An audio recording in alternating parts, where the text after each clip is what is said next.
तो मिलकर पर आए हैं। हमारे साथ कई सारे पेरेंट्स मौजूद हैं जिनकी मांग है कि 2020 में कोरोना के दौरान इनमें से कई लोग अटैम्प्ट नहीं दे पाए थे, जिसकी वजह से कईयों की उम्र ज़्यादा हो गई या कईयों के अटैम्प्ट के जो आखिरी अटैम्प्ट था वो भी खत्म हो गया, तो ये एक एक्स्ट्रा अटैम्प्ट मांग कर सुसाइड को लेकर भी मांग है कि इस बार जो सुसाइड का एग्ज़ाम हुआ था यूपीएससी प्रीलिम्स के साथ सुसाइड का पेपर था, उसमें कुछ क्वेश्चन थे जो काफ़ी टफ थे, काफ़ी मतलब सिलेबस के बाहर के लिए आए थे।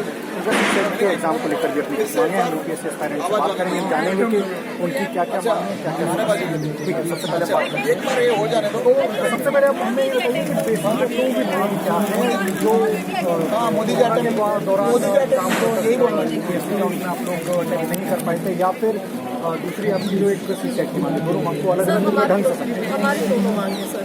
मैं अपने प्रधानमंत्री से यही कहना चाहूँगी कि हम लोग युवा हैं और एक साल से हम लोग यहाँ पे धरना प्रदर्शन कर रहे हैं। ये हमारी उम्र नहीं है यहाँ पे हम लोग आकर के धरना प्रदर्शन करें, हमारी मांग को पूरी करते हैं, बस हम लोग चले गए।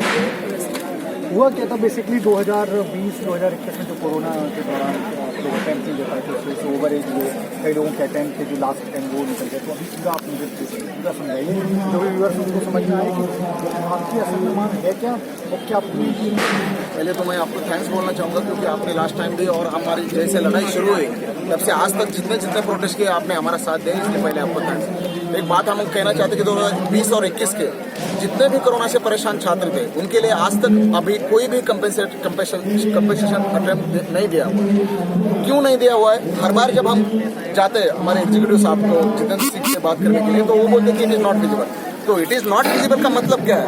तो उन्होंने नहीं मैं दे नहीं सकता, आप कोर्ट में चले जाओ। तो कोर्ट में चले जाते हैं हम, कोर्ट में 3 केस होता है और हर बार यही बोला गया कि show some leniency toward the UPSC aspirant. अगर ये कहने के बाद भी approach to the appropriate authority, जो अर्जुन शुक्ला का केस है, जो पहला वाला रचना केस था, उसमें बोला गया था अरे भाई ये एग्जीक्यूटिव का कंप्लीट डिस्कशन है।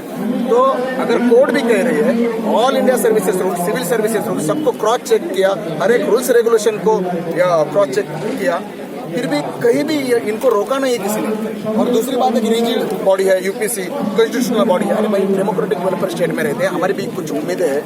कोरोना 100 साल में एक बार आया था, 18 से ज्यादा स्टेट को रिलैक्सेशन दिया, एज में भी दिया, अटेम्प्ट में भी दिया। आपने सुप्रीम कोर्ट में जाके बोला था जितेंद्र सिंह जी ने कि as a DOPT minister what is your stand, तो उन्होंने कह दिया था कि you will have the another chance for the exam if you are getting infected, और बात अगर घर में कोई किसी की मौत भी हो जाती है और जब नोटिफिकेशन निकलता है तो कुछ भी नहीं, और फिर बोलते कि it is not visible. 10 bar parliament में इशू रेज किया, वहां से पार्लियामेंट से मोर देन 100 एमपीज के साथ हमारी मुलाकात हो गई। सबने डिपार्टमेंट स्टैंडिंग कमेटी का जो रिपोर्ट होता है 112वां, उसमें रिकमेंड कर दिया कि भाई दे दो, सबको दे दो। और जो डीओपीटी मिनिस्ट्री एसएससी का एग्जाम होता है वहाँ, वो भी डीओपीटी मिनिस्ट्री के अंदर है, वहाँ इमीडिएट नोटिफिकेशन में आता है कि चलो 3 साल का एज रिलैक्सेशन, 3 साल अटेम्प्ट। तो इसका मतलब क्या है? यानी कि आप उनको दे रहे हो, तो यूपीएससी को सिर्फ दिखाना है कि नहीं वी आर रिजिड। अरे भाई डेमोक्रेटिक वेलफेयर स्टेट नाम की संकल्पना है कि नहीं कुछ? आप हमारी बात सुनिए ना।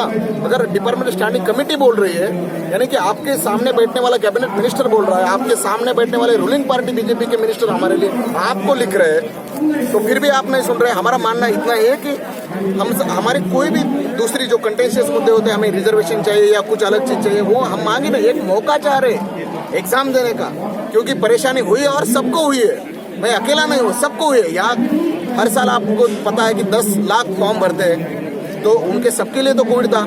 यहाँ बता दे बाकी लोगों ने नहीं क्या क्वालिफाई किया। अरे इसका मतलब क्या है? अगर इस बंदे को कोविड है ओके, और ये बंदा अगर डॉक्टर है वो कोविड वालों को बचा रहा है, अगर ये एग्जाम नहीं फोकस कर पाया, इसका ये गलती है, इसका गुनाह है ये। तो बात वही है। कोविड के दौरान क्या आप ड्यूटी पर किस तरह से आप एग्जाम नहीं दे पाए? हाँ, मेडिएशन ड्यूटी पे था, उस वक्त हमने छुट्टी के लिए एप्लीकेशन भी दिया हुआ था, लेकिन कोविड वायरस की वजह से वो हमारी छुट्टी है वो मंजूरी नहीं हो पा रही थी। तो उसकी वजह से भले ही एग्जाम 3 महीने डिले हुआ हो, लेकिन हम तैयारी नहीं कर पाए थे, तो हमारे दोनों अटेम्प्ट वेस्ट हो गए थे। आपके अटेम्प्ट एज अभी आप ये पर आपके अटेम्प्ट पूरे कंप्लीट? हाँ, तो आपकी वही मांगे कि आपको अटेम्प्ट मिले। और कोविड में तो हम देखते हैं कि कितने सालों बाद बीमारी आई थी, पूरा देश में पूरे वर्ल्ड में ऐसा हुआ था। और मेरे साथ मेरे सीनियर 2-3 लोग तो एक्सपायर भी हो गए थे काम करते करते। डॉक्टर्स नहीं तो एक जो दूसरी मांग है सीसेट, इसकी क्या मांग है? सर सीसेट के बारे में जो एक स्टैट्यूटरी गाइडलाइन होती है, यानी कि 2023 का पेपर अगर आपने देखा होगा तो उसमें कई लोग ऐसे कि उसके पहले वाले जिन बंदों ने 4 मेन दे रखे हुए, 4 यूपीएससी के इंटरव्यू दे रखे हैं, वो भी डिस्क्वालीफाई कर गए सीसेट का पेपर में। तो स्टैट्यूटरी गाइडलाइन जो होती है सिलेबस फ्रेम करते समय या पेपर निकालते समय कि with in that syllable framework आपको पेपर निकालना है। अगर आप पेपर निकालते समय ही उस गाइडलाइन को वायलेट करके बहुत ज्यादा कठिनतम लेवल और ज्यादा बड़ा करते हो उसको, और आईआईटी के लेवल के क्वेश्चन अगर आप पूछ रहे हो वहाँ, और यहाँ एंट्रेंस है, प्रीलिमिनरी टेस्ट है, वो उसको क्वालिफाइंग बना के भी आप बोल रहे हैं कि नहीं ये बहुत ज्यादा डिफिकल्ट है, फिर भी आपको क्वालिफाई करना था। हमारा मानना है लेवल प्लेइंग फील्ड होना चाहिए। आप ही 4 दिन पहले पार्लियामेंट में क्या बोलते हो, 63% सिर्फ इंजीनियर से सिलेक्शन में। इसका मतलब क्या है, एक ही सेक्शन और एक ही बैकग्राउंड के लोगों को सबसे ज्यादा फायदा हो रहा है। लेवल प्लेइंग फील्ड का है, अगर सीसेट की बात है तो लेवल प्लेइंग फील्ड होना जरूरी है कि नहीं। अगर ह्यूमैनिटीज का बंदा आ रहा है तो उसको भी उतना ही फायदा होना चाहिए, बायोटेक का बंदा आ रहा है, माइक्रोबायोलॉजी का बंदा आ रहा है, मेडिकल का बंदा आ रहा है, उसको भी उतना ही फायदा होना चाहिए। आईआईटी के क्वेश्चन आते हैं और वो बंदा नहीं क्रैक कर पा रहा है और वो प्री की स्टेज में ही बाहर निकल रहा है, तो सबसे ज्यादा इंजीनियर्स तो क्वालिफाई हो जाएंगे। और इसका गुना क्या है, ये सीसेट की ज्यादा कठिनतम लेवल यही गुना है। तो सीसेट का मुद्दा है तो उसके प्रति भी बात होनी चाहिए। आपको पता होगा 2015 में इतना पार्लियामेंट फाउंटेन हेड तक बच्चे चढ़ गए थे। क्यों चढ़ गए थे? क्योंकि फ्रस्ट्रेशन और जो नुकसान हुआ था, 4-4, 5-5 साल बच्चों को नुकसान प्रोटेस्ट करना पड़ा, और जब वो आए वहाँ कंपेंसेटरी आइटम दे दिया। क्यों दे दिया?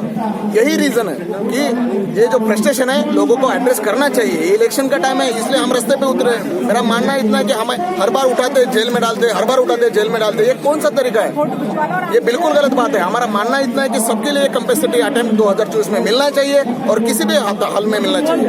हमारी बिल्कुल बुनियादी डिमांड है, इसमें कोई गलत नहीं है। और हमने सबने democratic as well as constitutional means जो होते हैं कि इनजस्टिस को एड्रेस करने के लिए, समझो कि कोर्ट गए हैं, रास्ते पे बैठे हैं, जो भी धरने दिए वो पीसफुल तरीके। आज तक हमने कोई भी छात्र ऐसा नहीं है कि जिन्होंने खुद हथियार हाथ में उठाए, कोई भी हम वायलेंस का कभी समर्थन नहीं किए।